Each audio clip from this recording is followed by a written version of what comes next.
بسم اللہ الرحمن الرحیم۔ پانچویں بات پراپرٹی کے متعلق ذرا سمجھ لیں کہ کس پراپرٹی پر زکوٰۃ دینی ہے، کس پراپرٹی پر زکوٰۃ نہیں دینی، کس پر زکوٰۃ فرض ہے، کس پر زکوٰۃ فرض نہیں۔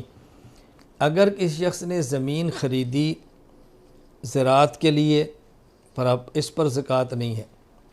کسی شخص نے زمین خریدی اپنا مکان بنانے کے لیے، اس پر بھی زکوٰۃ نہیں۔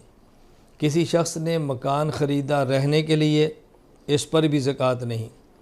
کسی شخص نے مکان خریدا کہ اس مکان کو میں آگے کرائے پر دوں گا، اس پر بھی زکوٰۃ نہیں۔ کسی شخص نے دکان خریدی کہ میں اس دکان میں سامان رکھ کے خود تجارت کروں گا، اس پر بھی زکوٰۃ نہیں۔ کسی شخص نے دکان خریدی اس نیت سے کہ میں اس دکان کو کرائے پر دوں گا، اس پر بھی زکوٰۃ نہیں۔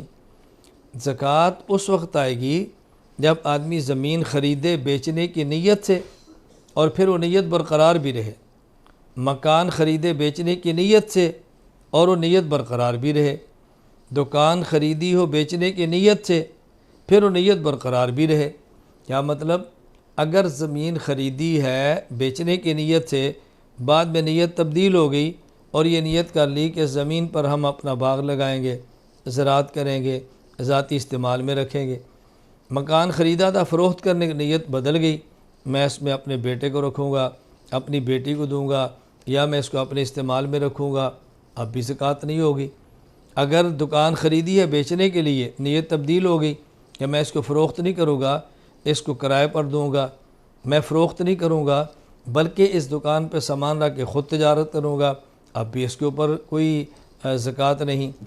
ہاں، یہ بات اچھی طرح سمجھ لیں، اگر کسی شخص نے زمین خریدی، وہ زمین کرائے پہ دی، ایک شخص زمین لیتا ہے، کسی کو کرائے پہ دیتا ہے، وہ بندہ اس زمین میں کارخانہ لگا دیتا ہے اور زمین کا اس کو کرایہ دیتا ہے۔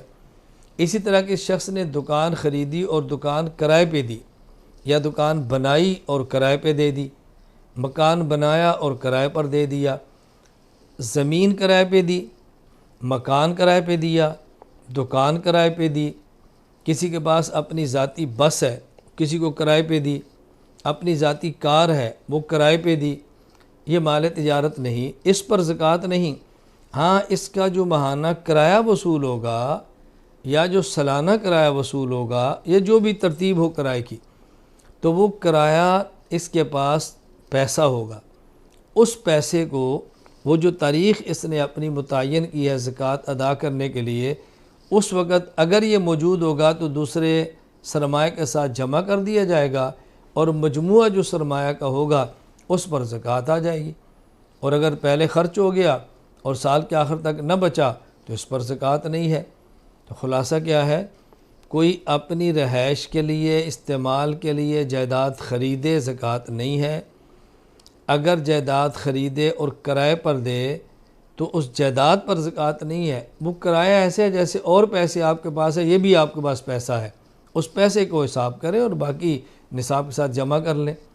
تو اس بات کو ذہن نشین فرما لیں، آپ کو خود ہی اندازہ ہو جائے گا کس پراپرٹی پر زکوٰۃ فرض اور کس پراپرٹی پر زکوٰۃ فرض نہیں۔ تو اس مسئلے کو اچھی طرح ذہن نشین فرما لیں۔